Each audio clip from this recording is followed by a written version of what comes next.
Medical Watch is sponsored by UChicago Medicine, bringing expert primary and urgent care close to home with locations throughout Chicagoland. Schedule online at uchicagomedicine.org.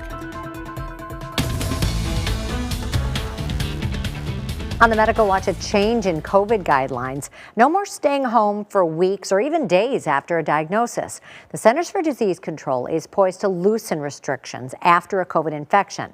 But doctors say people still have a responsibility of diligence.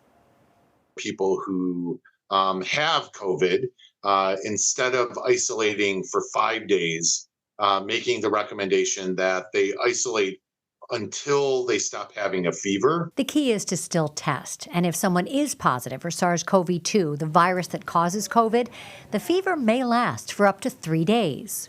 And once they haven't had a fever for 24 hours without taking any fever-reducing medications, they can come off isolation. The relaxed recommendation was first proposed back in August, but as cases rose and federal health experts were worried about the triple threat of respiratory illnesses, COVID, flu, and RSV, they backed off. There were a lot of people getting sick, but we just weren't seeing as many people getting severely ill. I think the more that they've gotten the infection, the less severe the symptoms are, and it tends to be a little bit shorter lived. But we are going to have to live with COVID, like the flu and RSV. So now federal health experts want to give people reasonable, easy to adhere to guidelines. I think the idea that when you are feeling sick with that runny nose, that sore throat, maybe I should isolate. So stay home from work or stay home from school, or, just not go to the grocery store and do stuff. Or if I have to, wearing a mask and trying to protect people as best we can.